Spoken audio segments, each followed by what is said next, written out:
Okay, this week I want to talk about one of my favorite books in my field, the study of religion. Technically, my master's degree is Applied Theology, the future of American religion.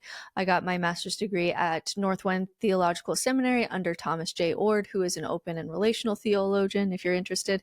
But one of the key books in my field was Tara Isabella Burton's book, Strange Rites, which is about the 7 new religions in America. And essentially the concept is that if human nature is basically the same as it's been for centuries, that we're not fundamentally different than people 100 years ago, at least in our psychology, and people are leaving religion, then where are they going? Where are they going for community? Where are they going for identity? Where are they going for story? What is Gen Z doing? How are people orientating? And this is actually my favorite definition of religion that comes from religious scholar Mircea Eliade, who's a Romanian historian of religion and a philosopher of religion. And my favorite definition that I've heard of religion is that religion is how you orient yourself in the cosmos.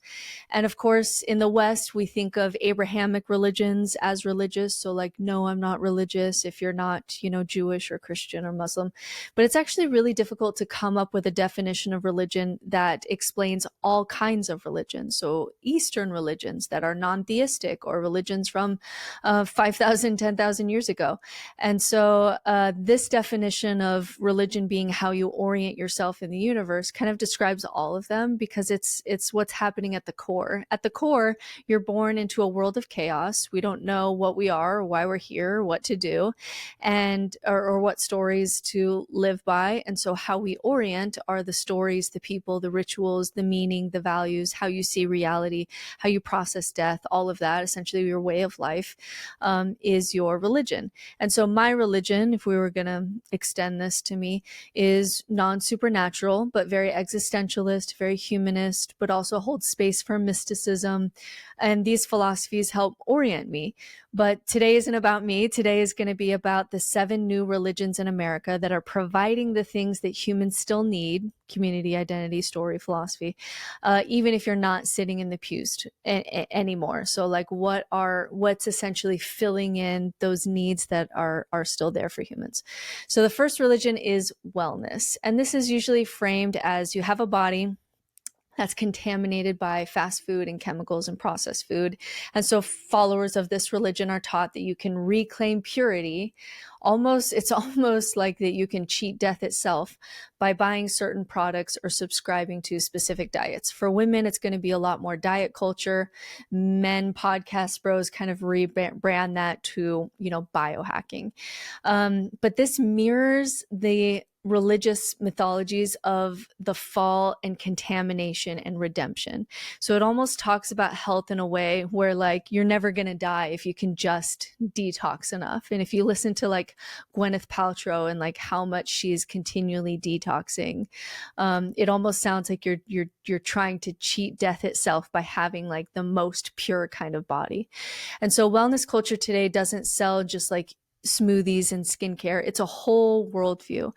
And sociologists and writers like Rena Raphael, who wrote The Gospel of Wellness, argue that wellness has essentially become a modern religion, especially for women who have lost trust in traditional medicine and patriarchal religion and institutions, which of course I understand.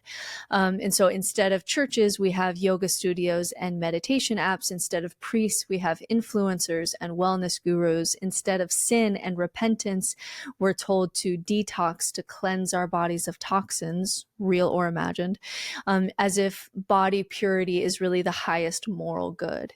And there's some real data behind this shift. So scholars like Adam Posamai call it a hyper-real religion, where we build spiritual meaning out of brands and lifestyle rituals. So like Goop summits essentially become like a pilgrimage, and juice fasts become spiritual, and biohacking conferences become your pilgrimage in your community.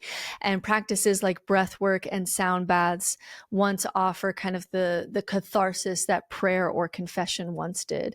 And so what's wild is that these rituals are deeply emotional and communal, just like religion, but they're marketed as personal optimization. So you're becoming a better person, and people really believe in them. There's even like the pseudoscientific claims like crystals and balancing your chakras that can be incredibly incredibly compelling when you wrap it in community and identity and this promise of control and self-actualization. So a great example of this is, of course, Brian Johnson. I think he's actually ex-Mormon. I haven't watched his documentary, but I think he was raised Mormon, for the few Mormons that are listening. But he's a tech millionaire behind the Blueprint anti-aging protocol that if you spend any time online, you've probably seen his ads. And he spends millions of dollars every year to biologically stop aging. So he eats 70 pills a day, an insanely regimented routine. He has his teenage son's blood plasma infused into his own body. His life is structured around body discipline and purity and measurement and ritual and transcendence. And it's almost become it's so structured. It's like he's a monk of his own monastic tradition. You know what I mean? At its core, wellness has many of the psychological functions of religion, and it's repackaged them in this kind of capitalist mindset. So you don't pray, but you journal and you meditate, and you follow Oprah and you use her journals to help you have a gratitude journal or whatever it is. And you don't confess your sins, but you cleanse your gut. You don't tithe, but you have subscriptions to specific supplements. And what's tricky is that this new religion of the self, it can feel very empowering, like you're taking control of your own body, until it doesn't, until you're burned out or broke or sick. And then you're told that it's not your fault or that it is your fault because you're not manifesting hard enough. And also the problem with this religion is that no matter what you do, even if you are Brian Johnson or you are Gwyneth Paltrow, you are still going to die. And sometimes they don't really ever face that or talk about that because you have this standard of purity and perfection that almost sounds like you're cheating death itself. And so I personally have mixed feelings on wellness because on the one hand, I do think that how you treat your body and mind does matter. I do. This is where you're going to be spending all of your time and experience in this meat suit. Even Nietzsche, for how pessimistic he could sometimes be, he really believed that if you're not going to live the good life if you eat in such a way that makes you passive or easy to control. And so he saw food not just as fuel, but as something that shaped the human spirit and morality and mood and creativity and even strength of will. And so he was very regimented with his food because his food then helped him to have the strength of will to become the Ubermensch, someone who really lives an authentic life. And so I do notice that some foods make me more neurotic. Chocolate makes me neurotic, which I've always said if there is a God, that's just mean. That's just mean-spirited. And so I do think care of the body matters, especially if you are on my channel and dealing with things like depression and nihilism. I do think giving your brain and body its best shot as far as just the basic biology it can do a lot. But I absolutely despise Gwyneth Paltrow Goopland. I have no patience for it. I really think she is a cult leader. The Goop Wellness Summits charge up to $2,000 per ticket. You do these rituals, you have psychic readings, you have IV drips, you have superfood ceremonies. And so some of it is pseudoscience and some of it is wellness and some of it is spiritual and some of it is new age, psychic medium kind of spiritual. And then the superfood ceremony and some of it's spiritual and it's all kind of lumped together. And California regulators sued Goop, in her company, in 2018, and it was a lawsuit over false health claims, which was upheld. And surprisingly, or maybe not surprisingly, the public scandal over this only fueled Goop's cult-like status and reinforced group loyalty because now big companies, big pharma, big government is after us because we're onto something. And Goop features medical mediums that claim to cure cancer and via spiritual communication. And all of that for me is just an instant no. So I would say my final take on this one, some people really do spirituality through the body. I have lots of clients like that are really body oriented people. So I have no issue with embodiment as spirituality. There's especially many feminine forms of spirituality that are really about embodiment. How do I get deeper awareness into my own body? Love that journey for you. Not my particular journey, but love that journey for you. I've been doing, my son actually recently has been really getting into sauna and cold plunges. Like he really has been loving it. I do think he's one of those embodiment kind of people where he really comes alive in his own body. So I'm not against everything from that world. And I do meditations and I exercise. I'm turning 40 in 2 weeks. So I, try to lift weights and I go on a walk and I try to eat what's good for my brain and all of that. But its shadow side has to be tempered with rationality, because without that grounding in evidence and critical thinking, wellness goes from being this like beautiful, nourishing practice of really being at home in your body to something that's really dangerously exploitative. And that's the risk when spiritual systems go unregulated and unquestioned. When there's no accountability, no limits to what counts as like healing, then all it takes is a charismatic figure with a green juice and a self-help mantra to start kind of selling new forms of salvation. And the worst part is that when it inevitably fails you, when you still get sick or anxious or your body still changes with age, you're often blamed for not doing it right. Like you didn't cleanse enough, you didn't align, you weren't aligned, whatever that means. Your frequencies were not aligned and you need to align your vibrations or whatever. And so just like in high control religions, wellness can become like a closed system. Okay, I promise I'm going to go through the other 6 faster, but I just have a really hard time with Gwyneth Paltrow and spirituality as $100 like jade vagina eggs. Like it really irks me, especially as a woman, where like diet culture becomes a moral thing and how much that effed us all up as women. And I'm just not a fan of that. Okay, religion number 2 is like digital conspiracies, like whatever the rabbit hole is. And this can be on the political left or the right.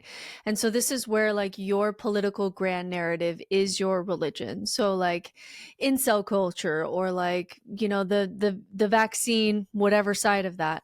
And so in the post-pandemic spiritual landscape, we call this conspirituality. It's a fusion of conspiracy theory and new age spirituality.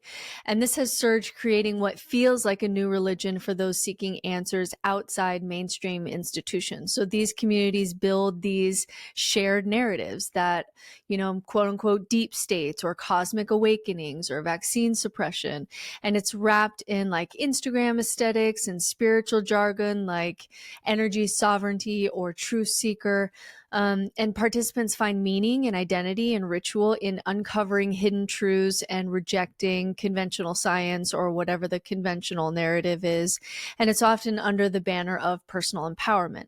So this belief system taps into what religious scholar B. Franks calls quasi-religious mentality. It's a cognitive structure where believers treat conspiracies like they're sacred revealed truths. In the same way that a Christian would be like, you need to do this. You need to learn this. You need to have access to this revealed truth. People start talking that way about whatever their conspiracy theory hole is. And so followers engage in like this collective sense making, and they will increasingly, just like religions, will increasingly alienate themselves from mainstream reality by design. And so it creates this echo chamber constructed online that operates very much like a cult. It's a closed system. Doubt is screened out, and new members are indoctrinated gradually through algorithms. This is what we call the pipelines. You're just watching a video about sourdough, and you don't know that you've entered the pipeline of an actual functioning religion, essentially. And so in real world impact, these communities behave towards information and community very much like a cult-like religion, and their belief narratives can foster this radical sectarianism. We can even see violent events tied to like QAnon or vaccine refusal movements. And participants who reject mainstream science form these exclusive groups that are really sealed. And so not only is the information insulated, but you even start to see like mom groups formed on the basis of whatever you believe about vaccines, your attitudes towards gluten, whether you voted for Trump or not. And so your actual community becomes insular as well, not just online. And so this provides community. It's online community, but it's community, orientation and ritual and meaning, and sometimes even like eschatology, which is the notion of this impending great awakening. People need to wake up to the truth, kind of that, like that. And they start to sound like missionaries, honestly. So it provides community and orientation, ritual, meaning, and even a sense of like, we need to awaken people to the truth. And so you'll start to hear them talk like missionaries, really. Like, you need to wake up to this reality. You need to wake up to the truth. You're being a sheep, you're following big pharma, you believe the government, all these kinds of things. And so this world kind of operates outside accountability. It thrives on suspicion, and it can spiral into isolation and even radicalization on whatever side it is, depending on what the rabbit hole is. So this new religion, I'm just not a fan of across the board on the right or the left. I've always said that if I had to raise kids in a political religion or a theological religion, I would rather raise them in a theological religion, some kind of version of Christianity or something, because at least you'll get some stories from Jesus or Buddha or something. But political religions are like all the dogma of religion, but it has no soul. You're never wrong. Once you get into this kind of insulated rabbit hole, you're never going to come across information where you're going to be challenged. Where at least if you go into a church, you're going to have to sit next to somebody who votes differently from you, or you're going to hear some stories that will challenge you from time to time. And so I don't like these political religions because your side is the good guy, the other side is fundamentally stupid or evil or being controlled, and I just see no growth in that. And so this one is just like a no from me across the board. I'm not interested in being in the cult of the left. And yes, that does exist, even as we have to say that, even as someone who has historically leaned left. And I'm not alt-right either, but there are political values on the left and on the right that we need for certain things. And if you cannot see the values of the other side of the aisle at all, you don't see any political values on the other side, or you see the people on the other side of the political aisle as fundamentally different in their humanity, I think that that's problematic. But that's as much as I want to say on that, because I'm not a political commentator and I try to stay in my lane and really talk about it as it pertains to politics as a religion. So the next religion is Silicon Valley transhumanism, technology as God. And this is a really simple one. It's basically everything that we once wanted out of God: guidance, omniscience, cheating death, utopia. We wanted God to do all these things for us.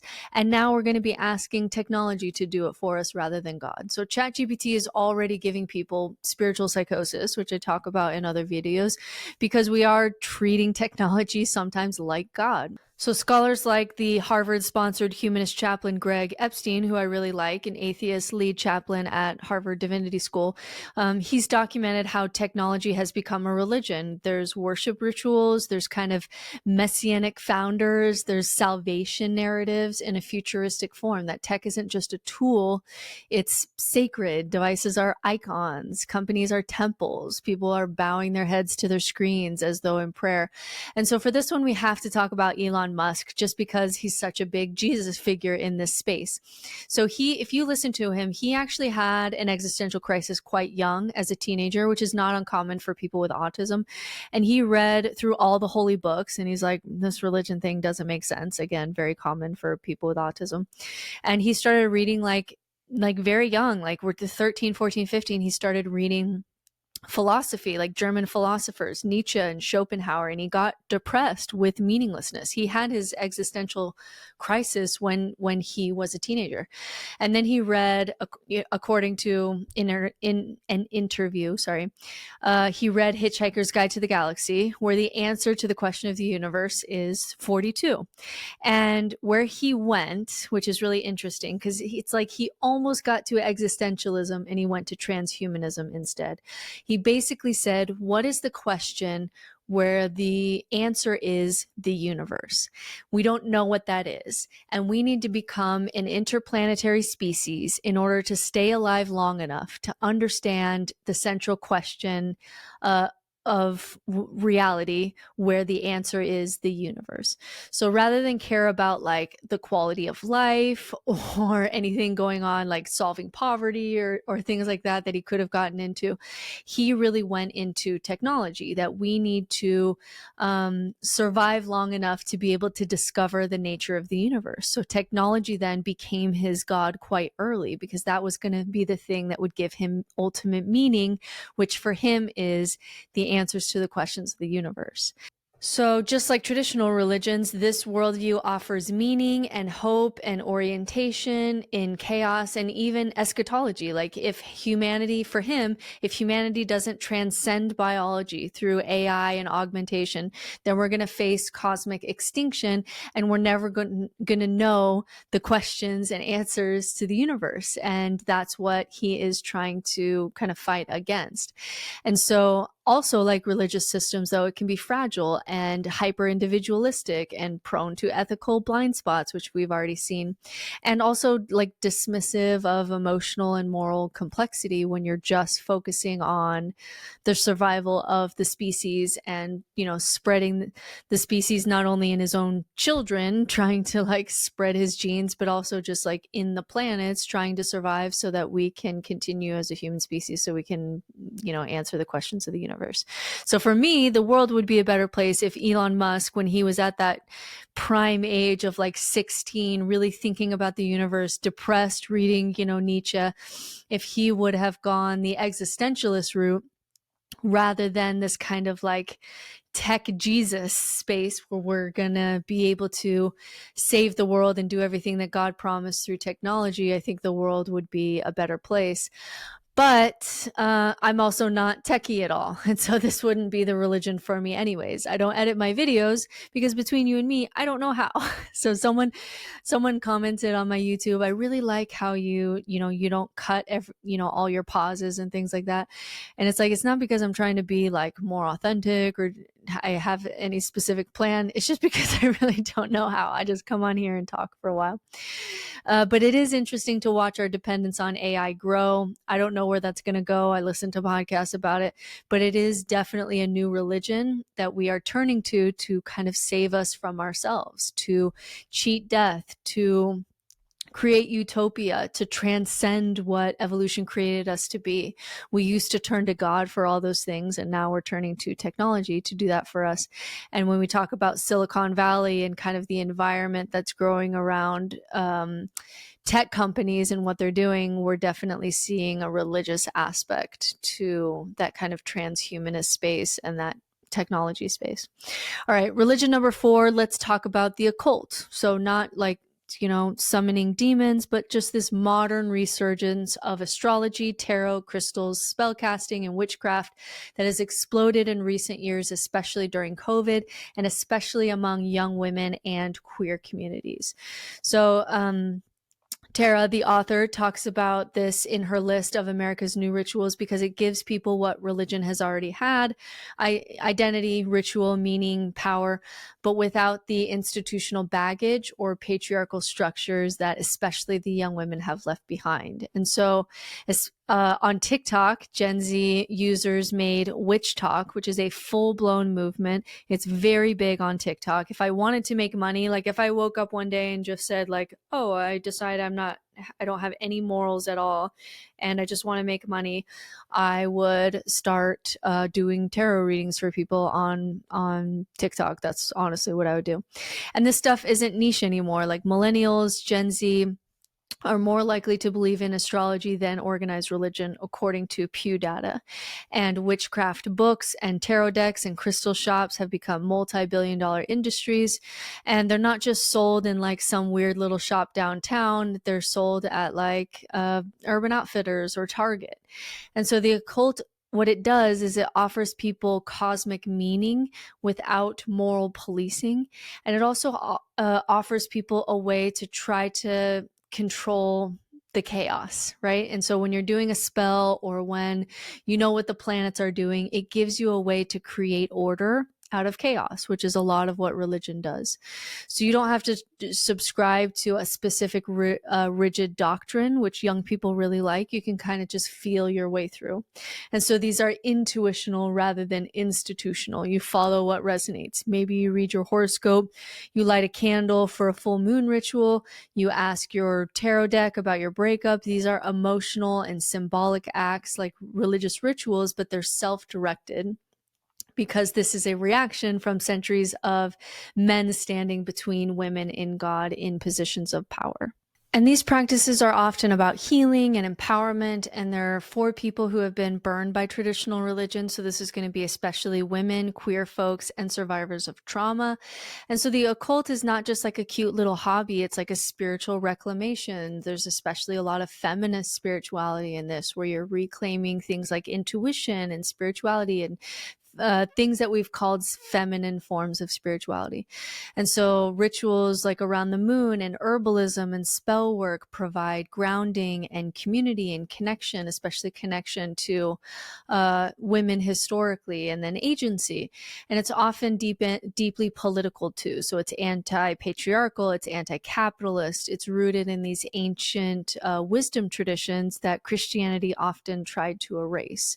And so I'll see on witchtok things like, connections to Celtic goddesses. It's a return to the goddess, to feminine energy, to intuitive wisdom.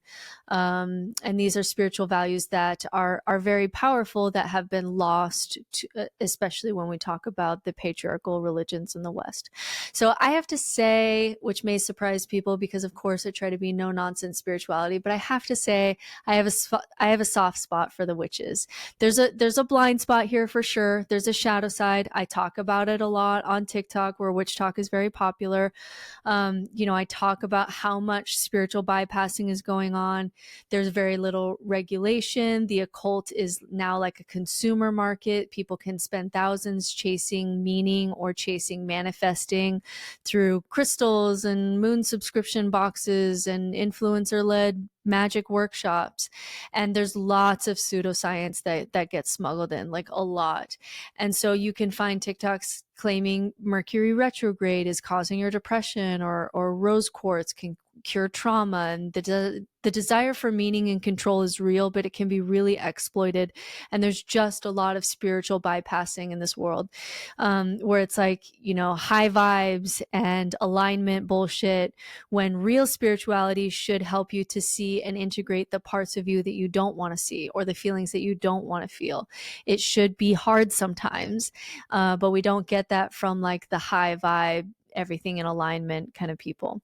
And so I'm really critical of like how much bullshit goes on in New Age spirituality, where it's just the same old spiritual bypassing with a new package. But the reason that I have a soft spot for this space is because it's been so long where it's been obedience over intuition, the masculine over the feminine, the literal over the symbolic, obedience over individuation. And so I'm glad that this reaction is happening to patriarchal religion. I love seeing young women especially claim their power in a way that I never knew was possible. And so like, maybe, yes, it can be immature and there can be a lot of pseudoscience, and there's problems when there's no organization, because people get lost in their own intuition. Intuition isn't perfect. It just needs to be one thing at the table. But when you kind of start treating intuition like it's perfect and you don't have checks and balances, then you just get lost in, whatever beliefs resonate with you at the time. But the thing is, this world isn't particularly violent or dangerous compared to fundamentalist, patriarchal religion. So even though I truly think astrology is bonkers when it comes to its truth claims, like its base level truth claims, I just think we have tried so many times. We have so many studies that we have meta studies that show that the planets have no effect on human life and human personality. And don't bring up like we're made out of water and the moon moves water. Like, you always get that argument. Like, yeah, the moon can affect large bodies of water that are not inside your body. That is quite different than claiming that planets can affect human personality and your ability to remember your keys and things like that. So don't love astrology. I think there's so many biases that it uses in order to work. It does include some archetype work, but you have to like sift through so many bullshit truth claims, and you have to work with hindsight bias, which is making patterns fit in hindsight, and the Barnum effect, which is like, hey, do you sometimes like to be with people, but sometimes you like quiet time, and you're like, oh my God, that's me, but it's also like mostly everyone. So with that said, but after like centuries of masculine forms of religion and colonization and genocide and rape and crusades and theocracy, like I'm just going to give this world a little bit of a pass. Like, let us have the problems of the other side of the coin for a little bit. Like, yes, there are problems when you just focus on intuition and you lose rationality. Like, yes, there's problems when there's not enough like mentors in this space and you just have your own ego and your own intuition. You have no checks and balances. All of that can be problematic. Yes, pseudoscience is problematic. People believing in magical thinking and manifesting is, very privileged sometimes and problematic. But it's like we've had centuries, millennia now of the problems of the other side, the problems of too much masculine religion. And so I just want to give this like a little bit of a pass. It is not being as dangerous. It is not being as violent. It is not trying to create theocracy of some kind. So my favorite witches on TikTok are like atheist witches, like my girl Jordan the Grey Witch, who I love on TikTok. And they love like all the rituals and the feminism and the symbolism and the myth and the occult history, but they kind of like don't get totally lost in believing all the truth claims that are sometimes even more unbelievable than the ones in religion. I really like the witches that are doing that because I feel like that is the no nonsense approach to the occult, where you get the benefits without, turning off rationality. So problems with that world, yes. Gonna let it slide. I have a soft spot for it because I just love seeing young women take power in their own spirituality and connect to things that as women we have lost because of so much time under patriarchal religion, that I'm just gonna give it a little bit of a pass. All right, the next religion is social justice as a religion. This one's going to be like a little spicy. So let me just say up front, like, I'm not talking about whether social justice is right or wrong, or whether that social justice movement is particularly right or wrong. That's a political debate that I kind of want to stay out of. What we're looking at here is how the social justice movements and its more intense kind of forms online functions like a religion. And this is going to be especially for young people post-religion, where their moral framework of social justice becomes their spiritual structure. It gives them identity and community and a sense of higher purpose. It connects them to something bigger than themselves. It's also their kind of story of sin and redemption. So according to this worldview, especially when we're talking about the political left, where we're going to see more social justice activism, the universe is structured by systems of oppression: patriarchy, white supremacy, heteronormativity, colonialism, ableism. And these structures are kind of like original sin, like you're born into them. You benefit from them or you're harmed by them, even if you didn't remember signing up for them, right? And so your life's purpose is to name them and dismantle them from within, and also liberate others from them. And this is kind of like your eschatology, your end times vision is a just, inclusive, liberated world. And there's saints, like Rosa Parks, and there's prophets like Bell Hooks, and there's sacred texts like the books of Judith Butler. And there's also heretics, those who question the framework too deeply and who are unpopular. And there's rituals of repentance kind of in the form of public apologies, because you can never be good enough. You can never be perfect enough. And white people especially are told to like do the work as a form of your continual penance for being white. And so in some circles, privilege is kind of treated almost like this original sin, like you can't escape it, but if you continually confess it, you can commit to kind of lifelong unlearning of these harmful systems like white supremacy. And so just like older religions, there's often a strict moral code. This isn't just what you believe, but it's how you speak, what words are acceptable, When you say your name, for example, you'll say your pronouns. When silence is violence, you might feel like you're walking in eggshells in these spaces. And it's not because these values are necessarily bad. Like, these people just want more justice in the world. But it's because the boundaries of morality and purity get really blurry. So you're not just expected to be good, you're expected to be flawless. You're expected to kind of have this moral perfectionism that is almost like it's so perfectionistic, and you're required to be so perfect that it becomes like religious in character, like you're really trying for perfection. And so data-wise, this framework is very generational. So this is mostly Gen Z, and they're the most racially diverse and progressive generation in U.S. history. They have, low levels of traditional religious involvement, but they have higher involvement in activism and social causes. And so we know from like Black Lives Matter, for older people, that was just a social justice movement. For young people, it can act as their religion. Like, are you on this, like, how religious people are like, are you Protestant or are you Catholic? It was like, are you Black Lives Matter or are you All Lives Matter? And that's how, just that is going to be how I organize my world into good people and bad people. And so many young people describe social justice work as sacred. It's what's giving them their deeper sense of purpose, and it's giving them more of that than religion ever did. And so 70% of Gen Z say that addressing racial injustice, for example, is essential to their identity. That's a religious level statement. It's not just something you believe, it's how you're organizing your whole world. So the author, Burton, she's careful here. She doesn't say like the whole movement is bad or wrong.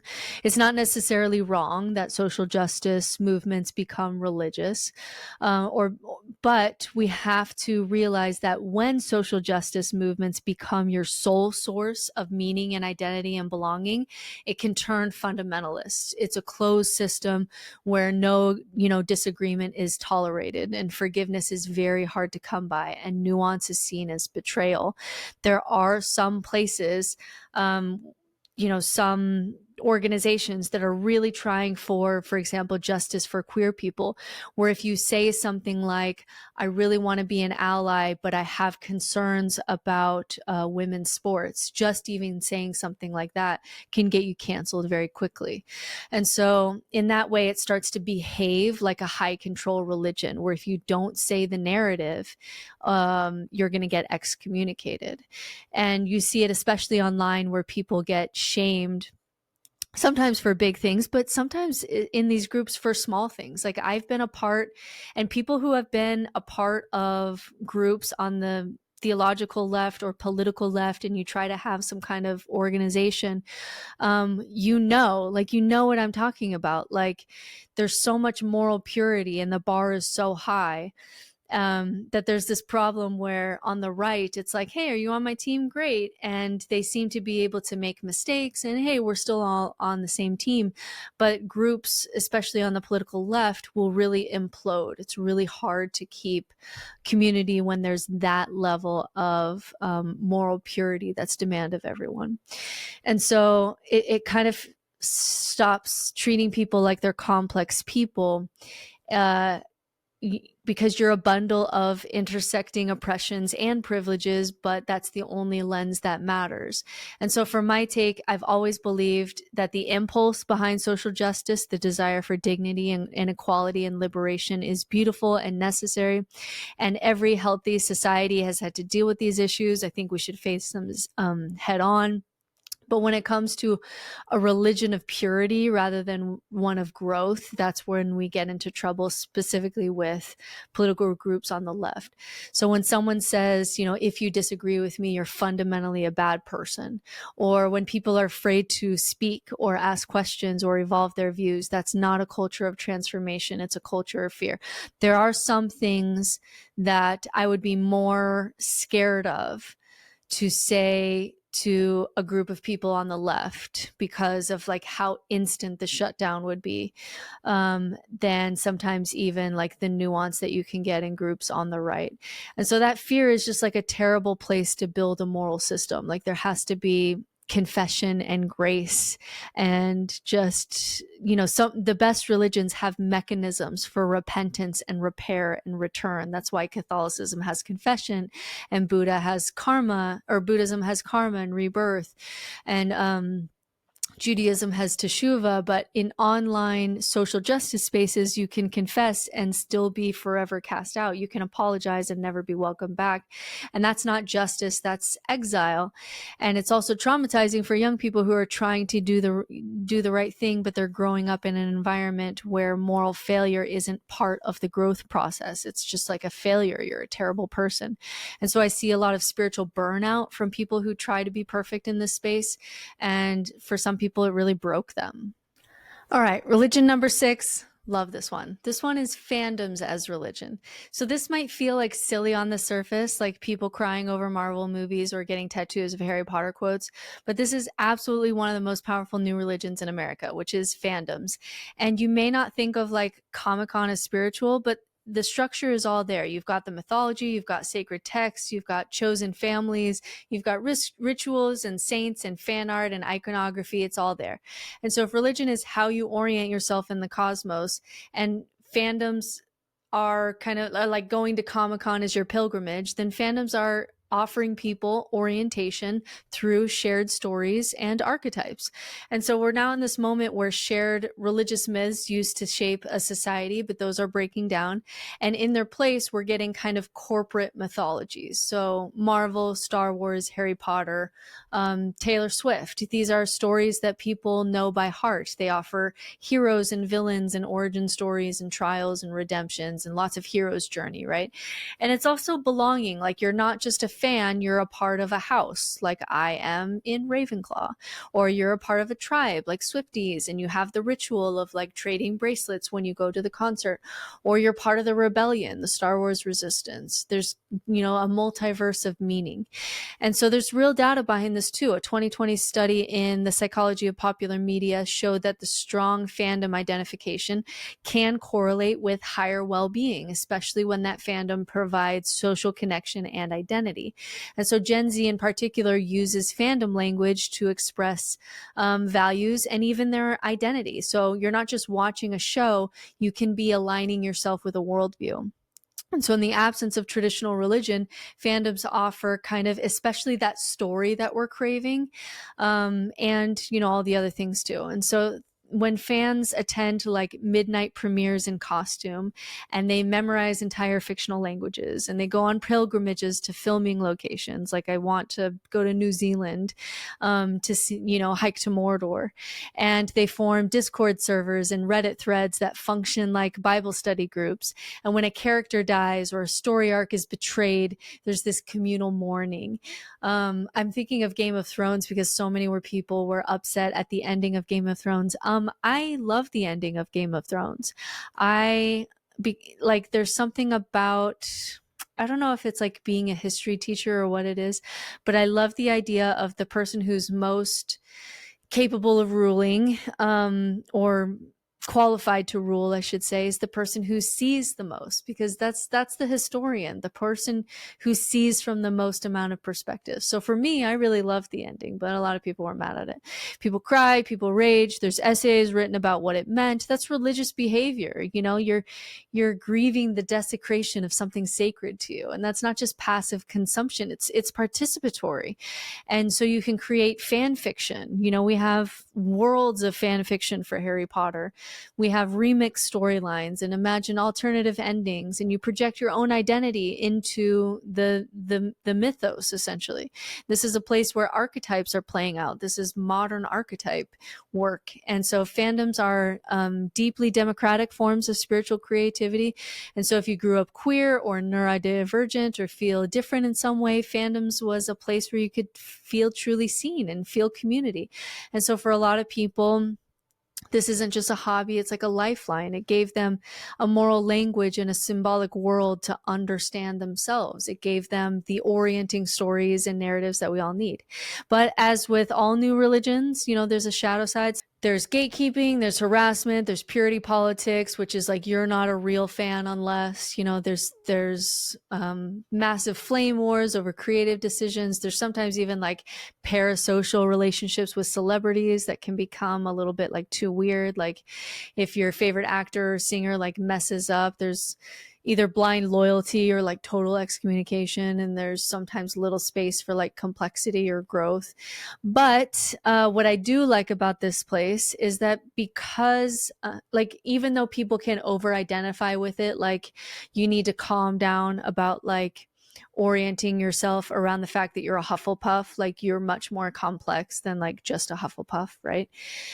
So even though there's that, what I like about it is that because at rock bottom, if I ask you, is Harry Potter real? Like capital R real? Because you're going to say no, it kind of keeps these places from getting fundamentalist. And so I do like that.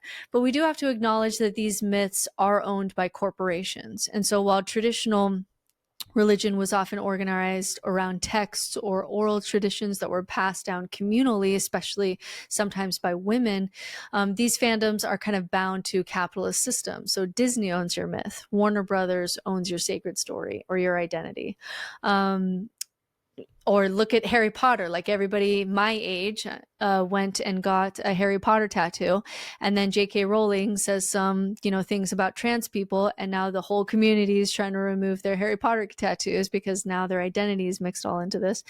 Netflix can kill your God at any time by like canceling your series. And so it creates this weird dynamic where your spiritual identity is kind of partially at the mercy of market forces, which may not be healthy for you. Like you might belong to a religion whose future kind of depends on box office numbers, which can be problematic. But I don't hate this one. Like I don't hate this one. Maybe like that's the nerd in me, like I have, you know, dragons behind me, but I really think that this is mostly harmless. Like there's myth and belonging, even transcendence and heroes and moral structure. They let people play with identity and cope with chaos and experience collective meaning. But you know this, anytime like your favorite character has died or you've, you know, written something that's helped you process a breakup, like you can get really involved in this. And some people take it even more seriously. Like we can talk about Jediism as a religion, which formally emerged in the early 2000s. And it started out as like a joke. People were writing it on census forms in countries like the UK and Australia as kind of like a protest against religion, especially like when, you know, the new movies were out and it was really big. And then in 2001, in the UK census, it was like 400,000 people listed Jedi as their religion, making it the fourth largest reported faith group in the country at the time. But in the US, it was in 2005 in Texas that it officially incorporated as a nonprofit religious organization. They have tax exempt status. And they have a stated belief system centered around the Force and mindfulness and balance and compassion and self-discipline. And so for some, like Jediism starts out as a kind of like spiritual cosplay, a way to like express disillusionment with organized religion while still wanting like a framework. But for others, it becomes more serious over time, like the Jedi Code, which is very stoic. And focuses on balance and harmony. It's almost very Taoistic in kind of the balance and the Force as the unifying energy that connects all living things. And there's Jedi communities with real initiation rituals and clergy titles and meditation practices and ethical codes and even weddings officiated in Jedi robes. And some people really do like use the Jedi mythos as the way that they're organizing their life. This is how they explore questions about power and temptation and virtue and identity. And they're not literally waiting for like Yoda to return. They're just using the archetype of Star Wars to help them shape their lives. And if I had to choose between like your moral guiding compass being like the Mandalorian, this is a way, or the Jedi Order, or the moral codes of the God of the Old Testament, I'd choose Jediism anytime. And what really does help is that knowing deep down, even though you're playing in these stories, knowing deep down that it's not capital R real does keep it from true fundamentalism. Like, yes, this can maybe become too much of your identity where it's not healthy for you, but it doesn't become a real crusade or a jihad. And I do like that aspect. Like a Jedi becoming so fundamentalist that is going to, you know, they're going to kill children seems to actually only happen in the movie. That doesn't actually happen in real life, which is good. That's that's good for the world. And then last but not least is religion number 7, which is the polyamory, kink, sexual exploration kind of world. And this is a religion of self-actualization through desire. And this one might catch people off guard because most people don't associate like BDSM or polyamory with religion. And what the author is pointing out here is that it's not just about sex per se. It's about a moral and spiritual worldview where desire isn't something to be tamed. It's something sacred because it's your pathway to self-knowledge and healing and authenticity and even transcendence. And so in this frame, like kink and non-monogamy aren't just lifestyle choices, they're spiritual disciplines. And so many people, especially those who have left purity culture, where there's, you know, just lots of shame and disconnection with your body, begin to explore sexuality and find that it's a sacred place. This is where you explore your shadow. This is where your identity is revealed. This is where your trauma is processed. This is where you develop trust with other humans. This is where power is negotiated with consent. And so it's not hard to see that this parallels things like confession and initiation and ritual and even mysticism. And there's scripts and there's symbols and there's objects and there's even like a deep emotional states. And so the kink community in particular will often emphasize values like radical honesty and consent and safety and boundaries and embodiment and presence. And some participants will describe this as transcendent or holy. And when you talk to people who have been part of these communities long term, they'll often say this isn't just about sex, it's about becoming more yourself, becoming more attuned, becoming more in your body, becoming more accountable to your wounds and your shadows and more awareness. And when you pair that with polyamory, you start to see like a full cosmology emerge. There's this theology of abundance, that love is not a scarce resource. And so there's the deconstruction of traditional marriage as a kind of a form of oppression or an outdated institution. And there's a whole language of ethical frameworks and boundaries and relationship check-ins and emotional processing. And so this structure is really intricate. It requires a high degree of emotional intelligence and personal responsibility. And in many ways, these are the rituals and ethics of a new spiritual order. It's not centered around obedience to a god, but it's around commitment to honesty and mutuality and freedom. But there's the reclamation piece that for many people who grew up in purity culture, this is reclaiming something that was previously shameful. So it's almost like spiritual reparenting. You learn how to ask for what you need. You learn how to hold pain and pleasure. You learn how to fully be accepted. And that part of it can feel like actual grace. Now, I will admit I'm wary of this new religion. I have mixed feelings that I'm still sorting out. In fact, I had a conversation about this with my friend Zelf on the Shelf. And there's a part of me that really loves the reclamation of sexual self, especially for women coming out of patriarchal religion. And that's such a meaningful journey for me and other women to go on. I love the idea of like using our frontal lobe to create boundaries and safe spaces for kinds of play that include like shadow parts of us or, you know, fantasy and our sexuality. Less rational, older parts of our brain can come out and play within these kind of boundaries that we create with consent and communication. I love all of that. My concern, and this could just be me. This could just be me. I'm really still learning, and I do not have strong opinions because I really just want to have my ears open and be learning. My concern is there can be a tendency to treat personal fulfillment as your highest moral good, which I think can sometimes leave people unmoored or relationally fragmented. And so I do think there is value in this world in saying like, hey, I'm an imperfect person and you're an imperfect person.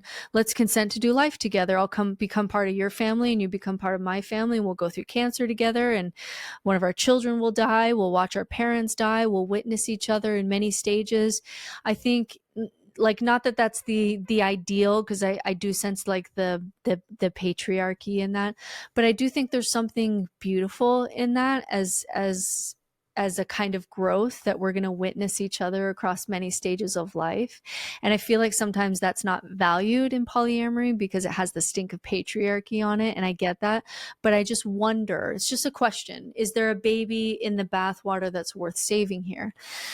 And so this is, a movement that's been growing. 1 in 4 Americans say that they're open to some form of, ethical non-monogamy. And among Gen Z, that number is much higher. On dating apps, profiles will list like polyamory or ethical non-monogamy. That's increasingly common. And poly and kink communities often report higher levels of communication and self-awareness and community support than, women will report in traditional marriage. And so when Burton includes this on their list, she's not just saying like poly people are religious. She's saying, hey, there's a whole movement here that's offering what religious once did. This is sacred story. These are rituals like play parties. There's ethical codes like consent and care. There's eschatology, which is a future of liberated love. There's initiation processes where people will confront their fears or trauma or shame. And at the center of it all is the idea that desire, rather than being something to suppress, might be the key to really becoming your truest self. And so we're still learning, because this is kind of new, this kind of freedom to talk about openly. We're still kind of learning what we are. It's similar to like trying to understand gender, where we're trying to separate out, like, are there biological differences between men and women in our brains, and what is culture and what is reaction from culture. But I also think sexually we're still learning what we are. In evolutionary psychology, we've been classified as serial monogamers, where we tend to pair up but not necessarily for life. Serial monogamers, we tend to create new pairings. And so my concern, as I listen to Alain de Botton, who's my favorite philosopher when it comes to love, my fear is that there's not enough like structure and container with these communities. So he would say that this religion of desire is resting on an unstable foundation, the idea that freedom and fulfillment are always compatible, that you should connect to many kinds of people because they draw out different things of you is a nice idea, but is that actually the best thing for human nature, especially when life is so much suffering? And so one of Alain de Botton's central claims is that love and long-term relationships require sometimes surrender of our desires, or to embrace the ordinary, or to lean into the boring bits, and to build a life with and for someone even when you don't feel like it. That's what he calls like the maturity of love. And so he might view polyamory's, or he does view polyamory's emphasis on like maximizing honesty and freedom and self-desire as overly optimistic about human psychology. I think he tends to think, and I'm thinking about this, I'm just considering it, he thinks that we're more fragile than that. We need more containment, especially when you start facing hard things. Like, can polyamory communities really last in a way that will support you when you go through cancer, and when it's not fun, and when it's not about your freedom anymore or your self-expression anymore? It's about cleaning your partner's bedpan. And we just don't have good data on this yet. Like, some polycules are able to provide support in times of struggle and be able to like handle children collectively and handle care, because there's multiple adults that are committed to each other. And so some early reports are showing that like polycules can really create a community that's supportive. And then some reports are showing that when it's not fun, essentially people can ghost you. And so I have mixed feelings on this. Like, I love that it's reacting to patriarchy, which again is great. I love reclaiming healthy sexuality. I love all of that. But sometimes, but also sometimes when you're reacting to patriarchy, I almost think that you're missing out on some good things, like maybe order and structure, especially that is really good for children, maybe doesn't get prioritized when you're on kind of the other end of that order and chaos spectrum. And so I'm not here to shame anyone. I'm still kind of watching the data. I certainly think that young non-monogamous communities are better at things like consent than patriarchal religion ever was. So I'm not here to shame anyone. I'm just wondering what this looks like for the development of children, if you decide to have children, and whether these core values of things like freedom and self-expression can also be tempered by other values, which I think are good too, but are sometimes kind of tossed out with the bathwater. So this is one where like I'm withholding opinion because I have to admit to my own conditioning and my own biases. I need to look at the data, and the data is still really new. We're still kind of sorting it out. And I want to continue to talk to more people. So I'm not going to say like whether I like this as a new religion or not, because truth be told, like I'm just still learning. I'm still learning. And so if you're sitting with all of this and thinking, okay, but what does all this mean? That these are the new religions of America. What I've tried to unpack here is to show that religion isn't just disappearing. It's just being unbundled and being repackaged into wellness routines, identity politics, your sci-fi mythology fandom, your justice activism, ethical non-monogamy communities, yoga retreats. It's just being repackaged. And so this unbundling is happening very fast. Of course, the nuns are growing, especially with Gen Z. But what's really interesting is that atheism only went from 4% to 8%, meaning most people do not self-identify as atheists. They're just saying, I don't trust organized religion anymore. And so what we have is this kind of bricolage, this DIY spirituality where people are stitching together what we used to find in kind of this one-stop shop of your local religion. We're kind of stitching together from different places, where your therapist is your priest, your TikTok feed is your scripture, your morning skincare routine is your liturgy.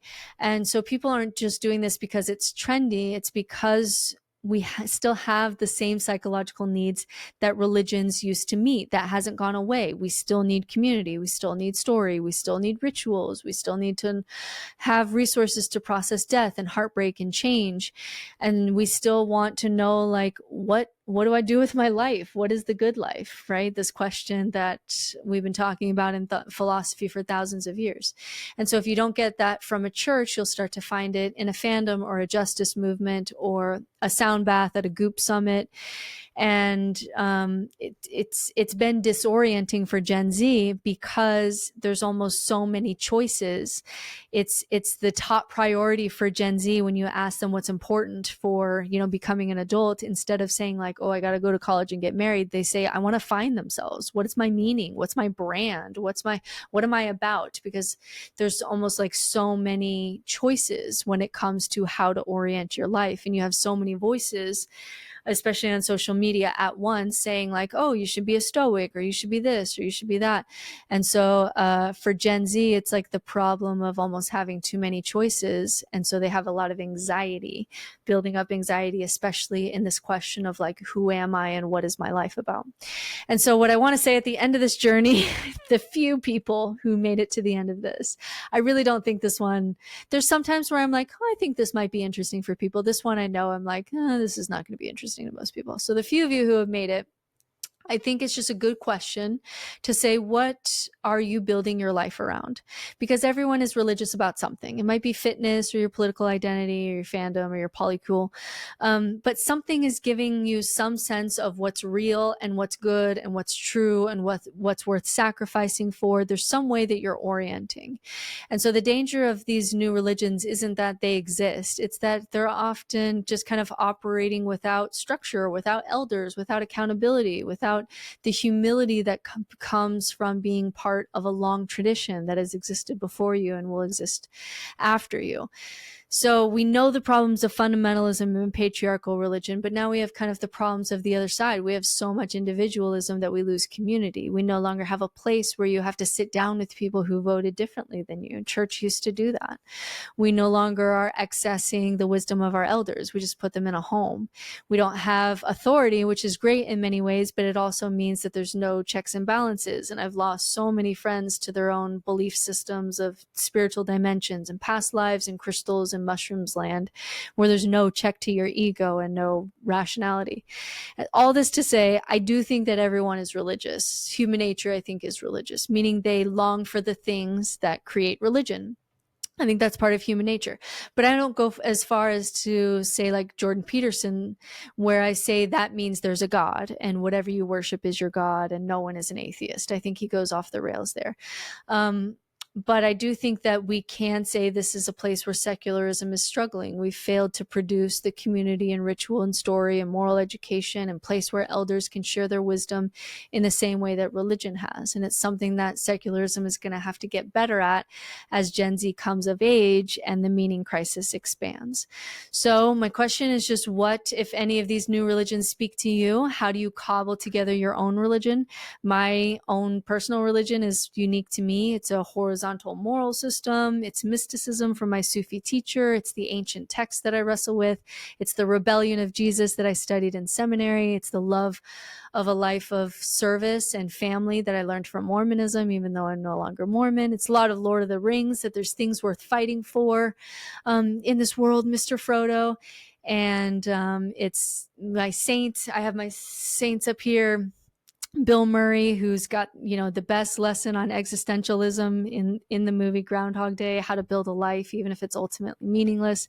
I've got my friends that I've cobbled together, and the She Shed, which is my temple that I come to daily to connect with others and whatever I'm thinking about, and to learn and to think and to read. And so it's a good exercise to actually describe, if we were to accept for a moment that humans are religious by nature and in need of orienting, could you describe your orientation? What are the rituals, people, stories, and values that dictate your life? Let me know in the comments.